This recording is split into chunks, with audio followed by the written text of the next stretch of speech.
Hi everyone. இன்னைக்கு நம்ம பார்க்க போற டாபிக் என்னன்னா resistors in parallel connection. Previous வீடியோல நாம resistors in series connection பத்தி பார்த்தோம். ஒருவேளை நீங்க அதை பார்க்கல அப்படின்னா வீடியோ லிங்கை என்னோட டிஸ்கிரிப்ஷன் பாக்ஸ்ல கீழே கொடுத்துருக்கேன்.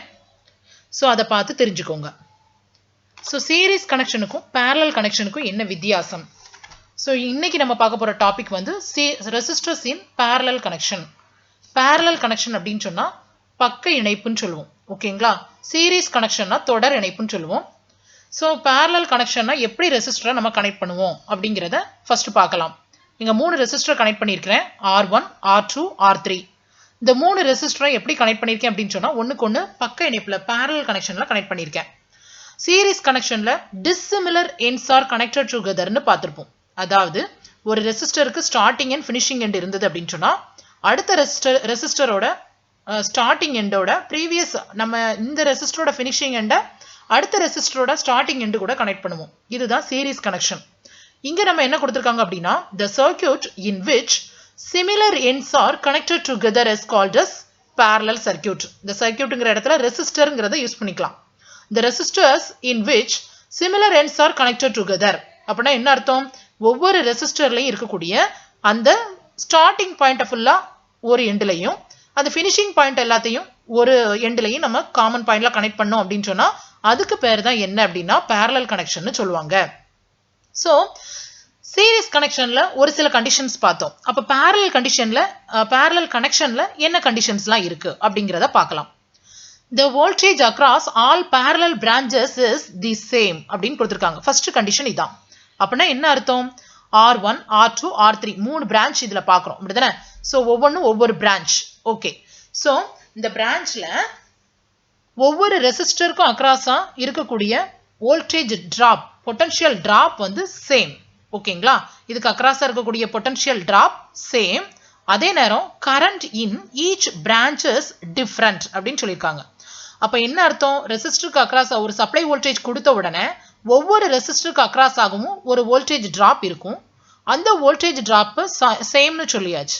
அதே நேரம் ஒவ்வொரு பிரான்ச்சஸுக்கும் போகக்கூடிய கரண்ட் வந்து என்ன ஆகும்னா வேரி ஆகும். இப்போ இந்த பேட்டரியை இந்த சர்க்கியூட் கூட கனெக்ட் பண்ண உடனே ஒரு கரண்ட் போகுது இல்லையா? இந்த டோட்டல் கரண்ட் வந்து எல்லா பிரான்ச்லையும் என்ன ஆகும்னா டிவைட் ஆகும். ஓகேங்களா? Depends on the resistance value. ஓகேவா? அந்த ரெசிஸ்டரோட வேல்யூவை பொறுத்து ஒவ்வொரு பிரான்ச்சஸ்க்கும் போகக்கூடிய கரண்டோட வேல்யூ சேஞ்ச் ஆகும். அதை தான் இங்க சொல்லியிருக்காங்க. So current in each branch is different and depends on the value of resistance in the branch. ஒவ்வொரு பிரான்ச்லையும் இருக்கக்கூடிய அந்த ரெசிஸ்டரோட வேல்யூவை பொறுத்து கரண்டோட வேல்யூ இருக்கும். ஒவ்வொரு பிரான்ச்லையும் இருக்கக்கூடிய கரண்டோட வேல்யூ இருக்கும்னு சொல்றாங்க. ஸோ இதுல நம்ம என்ன பார்த்தோம்? பக்க இணைப்புன்னு சொன்னா சிமிலர் எண்ட் எல்லாத்தையும் ஒரே பாயிண்ட்ல கனெக்ட் பண்றதுக்கு பேர் தான் என்னது? பக்க இணைப்பு, பேரலல் கனெக்ஷன் சொன்னோம். இதுல ரெண்டு கண்டிஷன்ஸ் சொன்னேன். ஒன்னு என்ன அப்படின்னு சொன்னா the voltage across all parallel branches எல்லா ரெசிஸ்டருக்கும் அக்ராஸா இருக்கக்கூடிய வோல்டேஜ் டிராப் வந்து சேம். அதே நேரம் current in each branches different. ஒவ்வொரு பிரான்ச்சுக்கும் போகக்கூடிய கரண்ட் வந்து என்ன ஆகும்? வேறுபடும் அப்படிங்கிறத பார்த்தோம். ஓகேங்களா? ஸோ இந்த கண்டிஷன்ஸை கண்டிப்பா என்ன இருக்கணும்? மனப்பாடமா வச்சுக்கணும். ஸோ இந்த கண்டிஷன்ஸ் தான் ரொம்ப ரொம்ப முக்கியம். இதை வச்சுதான் நம்ம சம் பண்ணுவோம். இதை வச்சுதான் நம்ம டெரிவேஷன்ஸ் கொண்டு வருவோம். ஓகேங்களா? சரி. ஸோ சீரீஸ் சர்க்கியூட்ல ஈக்குவலன்ட் ரெசிஸ்டன்ஸ் கண்டுபிடிச்சோம். R equivalent is equal to R1 plus R2 plus R3 கொண்டு வந்தோம் இல்லையா? இங்கேயும் equivalent resistance of parallel connected resistance, parallel கனெக்ஷனுக்கு எப்படி ஈக்குவலன்ட் ரெசிஸ்டன்ஸ் கொண்டு வர்றதுங்கிறத பார்க்கலாம். லெட் R1, R2, R3 3 ரெசிஸ்டரை பேரலலா கனெக்ட் பண்ணியிருக்கோம். ஈங்கிறது applied voltage across the circuit. ஈங்கிறது இங்க பேட்டரின்னு வச்சுக்கலாம், டிசி சோர்ஸ். ஓகேங்களா? ஸோ இந்த டிசி சோர்ஸ்ங்கிறது ஒரு பேட்டரியா வச்சுக்கலாம். அதோட அப்ளைடு வோல்டேஜ் ஈன்னு வச்சுக்கலாம், பின்னு வச்சுக்கலாம். எதுனாலும் சேம் தான். ஓகேங்களா? I is equal to total current in amps. So இந்த பேட்டரியா சர்க்கியூட் கூட கனெக்ட் பண்ணும்போது ஒரு கரண்ட் போகுது இல்லையா? ஸோ இதை வந்து டோட்டல் கரண்ட் I அப்படின்னு எடுத்துக்கிறோம். ஓகேங்களா? R இதுதான் நம்ம கண்டுபிடிக்க போற ஈக்குவலன்ட் ரெசிஸ்டன்ஸ் இன் ஓம்ஸ். ஓகேவா? இதை தான் நம்ம ஃபைண்ட் பண்ணணும். Okay. So I1, I2, I3 இது எல்லாமே பிரான்ச் கரண்ட்ஸ். ஒவ்வொரு ரெசிஸ்டர் வழியாகவும் ஃப்ளோ ஆகக்கூடிய கரண்ட் அப்படின்னு பார்த்தாச்சு. இப்போ நம்ம கண்டிஷன் என்னது? ஃபர்ஸ்ட் கண்டிஷன் என்ன அப்படின்னு பார்த்தோம் அப்படின்னா ஞாபகம் இருக்கா? ப்ரீவியஸ் ஸ்லைட்ல நான் என்ன சொன்னேன் அப்படின்னா ஆல் ரெசிஸ்டர்ஸ் கனெக்ட் பண்ற ரெசிஸ்டர்ஸ் பேரலா இருந்தா அதுக்கு அக்ராஸா இருக்கக்கூடிய வோல்டேஜ் டிராப் சேம். வோல்டேஜ் டிராப்னு சொல்லலாம், அப்படி இல்லைன்னா பொட்டன்ஷியல் டிஃபரன்ஸ்னு சொல்லலாம். வோல்டேஜை பொட்டன்ஷியல் டிஃபரன்ஸ்னு சொல்லுவோம், நம்ம ஏற்கனவே படிச்சிருக்கோம் அப்படிதானே. So potential difference across all R same அப்படின்னு சொல்லியிருக்கோம். ஸோ அப்போ VRE is equal to, இந்த இடத்த பாருங்க, VRE. ஸோ இந்த இடத்துல Vன்னு போட்டாலும் தப்பில்லை. VRE is equal to V1 is equal to V2 is equal to V3. V1 என்ன? ரெசிஸ்டர் R1க்கு அக்ராஸா டிராப் ஆகக்கூடிய வோல்டேஜ் V1.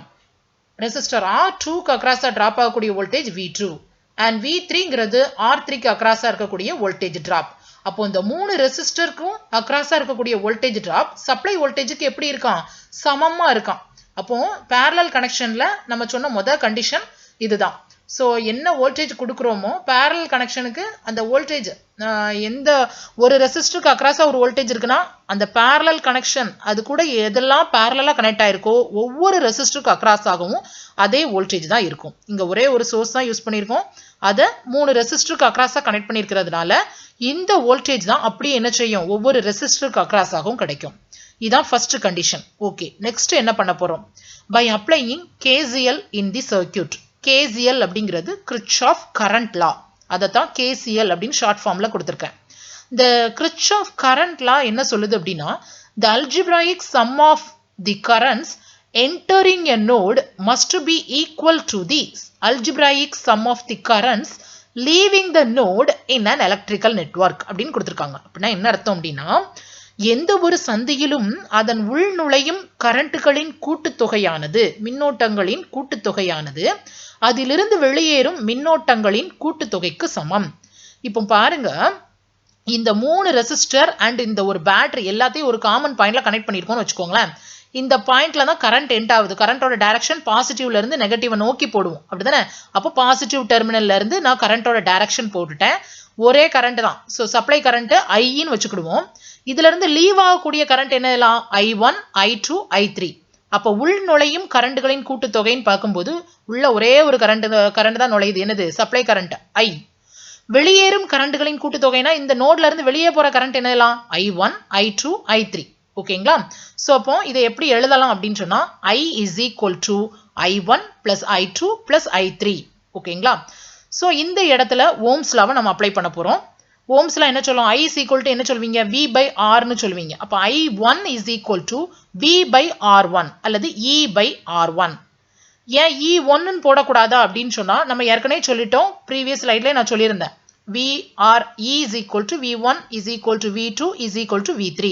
ஸோ V1க்கு பதிலாக இந்த இடத்துல EA நான் என்ன பண்றேன்? அப்ளை பண்றேன். So E by R1. I2 is equal to E by R2. ஏன்னா எல்லாத்துலயும் இருக்கக்கூடிய வோல்டேஜ் என்னதான்? சேம் தான். I3 is equal to E by R3. ஓகேங்களா? சரி, இப்போ இதை ஈக்குவேஷன் நம்பர் 1 எடுத்தாச்சு. இந்த I1, I2, I3 equation number 2, 3, 4 எடுத்தாச்சு. இந்த 2, 3, 4 ஐல 1ல கொண்டு நம்ம என்ன பண்ண போறோம்? சப்ஸ்டியூட் பண்ண போறோம். Substitute equation 2, 3 and 4 in equation 1. So 1ல apply பண்ண first equation என்னது? I is equal to I1 plus I2 plus I3. இதுல I1 ஓட வேல்யூ, I2 ஓட வேல்யூ, I3 ஓட வேல்யூ சப்ஸ்டியூட் பண்ணுங்க. இதுல எது காமனா இருக்கு? Eங்கிறது காமனா இருக்கு. So E நம்ம என்ன செஞ்சிரலாம்? வெளியில எடுத்துடலாம். So E காமனா வெளியில எடுத்தோம் அப்படின்னு சொன்னா உள்ள என்ன இருக்கும்? 1 by R1 plus 1 by R2 plus 1 by R3. So I இங்க இருக்கு, இங்க Eங்கிறது மல்டிப்ளிகேஷன்ல இருக்கு. இங்க வரும்போது என்ன ஆகும்? ஈக்குவலுக்கு இந்த பக்கம் வரும்போது டிவைட் ஆகும், அப்படிதானே. ஸோ அப்போ I divided by E is equal to 1 by R1 plus 1 by R2 plus 1 by R3 கொண்டு வந்தாச்சு. இப்போ இந்த I divided by E னா என்ன அப்படின்னா, நமக்கு ஆல்ரெடி ஓம்ஸ் லா தெரியும். R is equal to V by I அப்படின்னா E by I ன்னு சொல்லுவோம். ஓகேங்களா? ஸோ இந்த இடத்துல இது ஒன்னு இல்ல I. ஓகேங்களா? இதை மாற்றுறேன். ஸோ இது I. ஓகேங்களா? Okay. R is equal to E by I அல்லது V by I. V is equal to IR னு சொல்லுவோம்.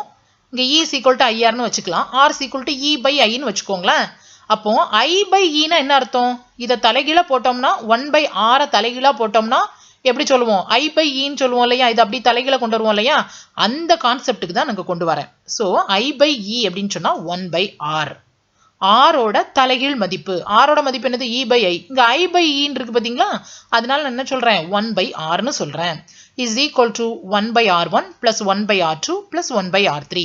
இந்த Rங்கிறது இங்க என்ன அப்படின்னு சொன்னா R equivalent. ஈக்குவலன்ட் ரெசிஸ்டன்ஸ் அல்லது டோட்டல் ரெசிஸ்டன்ஸ் RT னு இதை எடுத்துக்கலாம். Total resistance RT. ஓகேங்களா? ஸோ RT எடுத்தாலும் சரி, R equivalent எடுத்தாலும் சரி, 1 by R equivalent is equal to 1 by R1 plus 1 by R2 plus 1 by R3. இங்க 3 ரெசிஸ்டர்ஸ் கனெக்ட் பண்ணியிருக்கிறதுனால ஃபார்முலாவை இப்படி கொண்டு வந்தோம். அதே நேரம் n number of resistance connect பண்ணியிருக்கோம்னு நினச்சிக்கோங்களேன். எத்தனை ரெசிஸ்டன்ஸ் கனெக்ட் பண்ணாலும் சரி, 10 ரெசிஸ்டர் கனெக்ட் பண்ணுங்க, 15 ரெசிஸ்டர் கனெக்ட் பண்ணுங்க, பேரலா கனெக்ட் பண்ணிட்டீங்கன்னா ஈக்குவலன்ட் ரெசிஸ்டன்ஸ் ஃபார்முலா என்னது? 1 divided by R equivalent. 1 by R equivalent is equal to 1 by R1 plus 1 by R2 plus 1 by R3 up to நீங்க எத்தனை ரெசிஸ்டன்ஸ் கனெக்ட் பண்றீங்களோ 1 by Rn. 10 resistors connect பண்ணிருந்தீங்கன்னு வச்சுக்கோங்களேன் 1 by R10 னு போடுவீங்க. 20 resistor connect பண்றீங்கன்னு வச்சுக்கோங்களேன் 1 by R20 னு போடுவீங்க. ஓகேங்களா? சரி, ஓகே. சோ இதுல இருந்து நம்ம ஈக்குவலன்ட் ரெசிஸ்டன்ஸ் ஃபார்முலா கொண்டு வந்தாச்சு. So 1 by R equivalent is equal to 1 by R1 plus 1 by R2 plus 1 by R3 up to 1 plus 1 by Rn. எதுனாலும் நம்ம என்ன செஞ்சுக்கலாம்? up to எது வரைக்கும்னாலும் நம்ம போட்டுக்கலாம். ஓகே. ஸோ நெக்ஸ்ட் என்ன அப்படின்னு சொன்னா 2 ரெசிஸ்டர்ஸ் இன் parallel கனெக்ஷன். 2 ரெசிஸ்டரை நம்ம parallel கனெக்ட் பண்றோம்னு வச்சுக்கோங்க. ஓகேங்களா? இப்போ in case of 2 resistors in parallel 1 by R எப்படி கண்டுபிடிப்போம்? is equal to 1 by R1 plus 1 by R2 னு போடுவோம். R equivalent இல்லனா R total ஏதோ ஒன்று. ஓகேங்களா? சரி, R totalனு எடுத்துக்கிறேன். அப்போ இதை சிம்பிளிஃபை பண்ணணும்னா என்ன பண்ணுவோம்? இதுக்கு LCM எடுப்போம். LCM எடுக்கும்போது எப்படி வரும்? R2 plus R1 divided by R1 into R2 னு வரும். இதை நமக்கு தேவை என்னது? RT மட்டும்தான் தேவை. that is R equivalent தான் தேவை. so R is equal to R1 into R2 divided by R1 plus R2. அந்த வேல்யூவை அப்படியே தலைகீழ மாத்திருங்க. LCM எடுத்துட்டு அதை அப்படியே என்ன செஞ்சிடணும்? தலைகீழ மாத்திரணும். ஸோ அது எப்படி இருக்கு? ரெண்டுக்கும் இடையில உள்ள அந்த ப்ராடக்ட், ஓகேவா? மல்டிப்ளிகேஷன் டிவைடட் பை அந்த சம்மேஷன். ஓகேங்களா? So total resistance R equivalent is equal to R1 into R2 divided by R1 plus R2. ஓகேங்களா? ரெண்டு ரெசிஸ்டர் எந்த இடத்துலலாம் பேரலா கனெக்ட் பண்ணிருக்கீங்களோ ஈக்குவலன்ட் ரெசிஸ்டர்ஸ்னு சொன்னா சடார்னு சொல்லிடலாம். R1 into R2 divided by R1 plus R2 போட்டிங்கன்னா answer நமக்கு கிடைச்சிரும். ஓகே. ஸோ நம்ம சீரிஸ் சர்க்யூட்டை பொறுத்த வரைக்கும் வோல்டேஜ் டிவிஷன் ரூல் பார்த்தோம், அப்படிதானே? இங்க வந்து கரண்ட் டிவிஷன். ஏன்? இங்க கரண்ட் தான் வேறுபடுது, கரண்ட் தான் டிவைட் ஆகுது, அப்படிதானே? அங்க வோல்டேஜ் டிவைட் ஆகும். இங்க கரண்ட் டிவைட் ஆகுதுங்கிறதுனால இங்க கரண்ட் டிவிஷன் ரூலை parallel சர்க்யூட்ல நம்ம என்ன பண்றோம்? அப்ளை பண்றோம். So current division in parallel connected resistances. Okay. Consider two resistances R1 and R2 in parallel and connected to a DC source of V volts. ஓகேங்களா? ரெண்டு resistor connect பண்ணியிருக்கேன், R1 R2 parallel connect பண்ணியிருக்கிறேன். So அதோட DC source applied voltage நான் என்ன சொல்றேன்? V, supply voltage Vன்னு சொல்றேன். ஓகேங்களா? Eன்னு எடுத்துக்கிட்டாலும் சரி, Vன்னு எடுத்துக்கிட்டாலும் சரி, எதுனாலும் ஓகே தான். சரி. ஸோ Vங்கிறது சப்ளை வோல்டேஜ், Iங்கிறது சர்க்யூட் கரண்ட், டோட்டல் கரண்ட். ஓகேங்களா? உங்க பேட்டரி மூலமா கிடைக்கக்கூடிய சர்க்யூட்ல போகக்கூடிய அந்த டோட்டல் கரண்ட். I1ங்கிறது current through resistor R1 and I2ங்கிறது current through resistor R2. Okay. இந்த இடத்துல பாருங்க R equivalent உங்களுக்கு தெரியும். போன ஸ்லைட்ல நான் சொல்லியிருப்பேன் R1 into R2 divided by R1 plus into R2. R1 plus R2. ஓகேங்களா? அப்போ V is equal to total supply voltage is equal to எப்படி சொல்லுவோம்? total current into total resistance. ஓகேங்களா? so I into R equivalent. R equivalent ஓட value என்னது? R1 into R2 divided by R1 plus R2. இதைத்தான் இங்க apply பண்ணியிருக்கோம். Okay. So இப்போ நம்ம கண்டுபிடிக்க போறது என்னன்னா கரண்ட் டிவிஷன். அதாவது இதுல போற கரண்ட் எவ்வளவு இருக்கும்? இந்த பிரான்ச்ல போகக்கூடிய கரண்ட் R1, இந்த பிரான்ச்ல I1, இந்த பிரான்ச்ல போகக்கூடிய கரண்ட் I2. இந்த I1ஐயும் I2வையும் தான் நம்ம கால்குலேட் பண்ண போறோம். ஸோ I1ஓட வேல்யூ என்ன? I1ஓட வேல்யூ என்ன? V divided by R1. Ohm's லாவை அப்ளை பண்றோம். ஐனால என்னது? V by R. இங்க Vங்கிறது காமன் தெரியணும். ஸோ அதுதான் முக்கியம். Vங்கிறது சேம் பொட்டன்ஷியல் டிராப், ரெண்டுக்கும் இடையில இருக்கக்கூடிய பொட்டன்ஷியல் டிராப் சேம். ஸோ நீங்க இங்க என்ன வோல்டேஜ் கொடுக்குறீங்களோ அதே வோல்டேஜ் தான் இந்த R1க்கு அக்ராஸாவும் இருக்கும், R2க்கு அக்ராஸாவும் இருக்கும். ஸோ காமன் வோல்டேஜ்ங்கிறதுனால நான் V1ன்னு எடுத்துக்கல, Vனே எடுத்துக்கிட்டேன் அதை. So V divided by R1. ஓகேங்களா? Vக்கு ஆல்ரெடி இந்த கண்டுபிடிச்சு வச்சிருக்கீங்க. ஓகேங்களா? Vக்கு இந்த கண்டுபிடிச்சு வச்சிருக்கீங்க பாத்தீங்களா? இதை அப்ளை பண்ணுங்க, இந்த ஃபார்முலாவை அப்ளை பண்ணுங்க. ஸோ இந்த ஃபார்முலா அப்ளை பண்ணா என்ன ஆகும்? I இன்டூ இந்த ஃபார்முலாவை அப்படியே கொண்டு வாங்க. ஸோ இந்த ஃபார்முலாவை அப்படியே இங்கே கொண்டு வாங்க. ஓகேங்களா இந்த கொண்டு வந்துட்டேன் I into R1 into R2 divided by R1 plus R2 கொண்டு வந்தாச்சா divided by R1 ஓகேங்களா இப்போ பாருங்க இந்த R1 இந்த R1 என்ன ஆகும் கேன்சல் ஆகும் ஓகேங்களா சோ கேன்சல் ஆனதுனா வேல்யூ என்ன வரும் சோ இந்த R1 கேன்சல் ஆயிடுச்சு ஓகேவா டிவிஷன்ல இருக்கறனால கேன்சல் பண்ணிட்டோம் so I into R2 divided by R1 plus R2 so I1 ஓட ஃபார்முலா இதுதான் சோ உங்களுக்கு டைரக்டா வோல்டேஜ் கொடுத்திருந்தாங்க அப்படினு சொன்னா இதுக்கு அக்ராஸா உள்ள வோல்டேஜ் அப்படினு கொடுத்தாங்க அப்படினு சொன்னா இந்த ஃபார்முலால போட்டுருங்க V divided by R1 போட்டுறலாம் சப்போஸ் நமக்கு வந்து Vங்கிறது கொடுக்கல சப்ளை வோல்டேஜ் கொடுக்கல அதுக்கு அக்ராஸா எவ்வளவு வோல்டேஜ் இருக்குன்னு நமக்கு தெரியல அப்படினு சொன்னா இந்த ரூலை யூஸ் பண்ணி கரண்ட் டிவைடர் ரூலை யூஸ் பண்ணி நம்ம என்ன பண்ணிரலாம் I1 எவ்வளவு போகுது அப்படிங்கறத நம்ம என்ன செஞ்சிரலாம் கண்டுபிடிச்சிரலாம் அடுத்து என்னன்னா I2 current through resistor R2 இத கண்டுபிடிக்கணும் சோ அப்போ சிமிலர்லி இதே மாதிரி தான் அதுக்கு வரும் I2 = V divided by R2 ன்னு போடுவீங்களா V யோட ஃபார்முலா இத அப்ளை பண்ணுவீங்க அப்போ V divided by R2 ங்கும்போது R2 by R2 cancel ஆயிரும் அப்போ உள்ள என்ன இருக்கும் I1 கிடையாது I into R1 divided by R1 plus R2 so I1 ஓட ஃபார்முலால R2 இருக்கும் I2 ஓட ஃபார்முலா R1 இருக்கும் ஃபார்முலால ஓகேங்களா சரி சோ இதுல இருந்து நம்ம என்ன பண்ணியாச்சு கரண்ட் டிவைடர் ரூல் நம்ம என்ன செஞ்சாச்சு கால்குலேட் பண்ணியாச்சு ஓகேங்களா புரிஞ்சுக்கிட்டா so I1 = I into R2 divided by R1 plus R2 I2 = I into R1 divided by R1 plus R2 so இதே மாதிரி நீங்க என்ன பண்ணலாம் எத்தனை ரெசிஸ்டர்க்குனாலும் நீங்க கால்குலேட் பண்ணிக்கலாம் the equation 1 and 2 are called as current divide rule ஓகேங்களா சோ இந்த ரூல் என்ன சொல்றோம் current divide rule சோ பிரியிற கரண்ட் இந்த சப்ளை கரண்ட்ல இருந்து பிரிய அந்த I1 அந்த பிரான்ச் கரண்ட கண்டுபிடிக்கிற ரூலுக்கு பேரு current divide ruleனு சொல்றாங்க ஓகேங்களா சரி சோ இந்த ரெண்டு டெரிவேஷனும் ரொம்ப முக்கியம் ஈக்குவலன்ட் ரெசிஸ்டன்ஸ் எப்படி கண்டுபிடிச்சோம் அதோட formula 1 by R equivalent is equal to 1 by R1 plus 1 by R2 plus 1 by R3 ன்னு கண்டுபிடிச்சோம் up to 1 by Rn வரைக்கும் கண்டுபிடிச்சோம் அது ஒரு ஃபார்முலா கண்டுபிடிச்சோம் அடுத்து என்ன அப்படினு சொன்னா இந்த கரண்ட் டிவைட் ரூல் இந்த ரெண்டு ஃபார்முலாவும் இதுல ரொம்ப முக்கியம் இத வச்சு தான் நம்ம என்ன பண்ணுவோம் அதுக்கு அடுத்தால வரக்கூடிய நம்ம வரக்கூடிய சம் எல்லாம் பண்ணுவோம் சோ parallel கனெக்ஷன்ல இருக்கக்கூடிய சம் எல்லாமே ஃபார்முலா இந்த மூணு ஃபார்முலா மட்டும்தான் ஓகே சோ நெக்ஸ்ட் என்ன அப்படினு சொன்னா எதெல்லாம் நம்ம parallel சர்க்யூட்ல சொல்லுவோம் சில நேரத்துக்கு கரண்ட்ல அந்த சம்ல நம்ம குழப்பறதுக்காக parallel சர்க்யூட்டை விதவிதமா கொடுத்திருப்பாங்க சோ நம்ம பையன் அப்படியே குழம்புவான் சோ ஸ்டூடண்ட்ஸ் வந்து குழம்பாம கொஞ்சம் தெளிவா பாத்தீங்க அப்படினு சொன்னா இது எல்லாமே parallel கனெக்ஷன்ங்கிறது உங்களுக்கு தெரிஞ்சிரும் ஃபார் எக்ஸாம்பிள் இந்த சர்க்யூட்டை பாருங்க R1 R2 இந்த ரெண்டு கொடுத்துட்டு இடையில ஒரு லைன் மட்டும் கொடுத்திருக்காங்க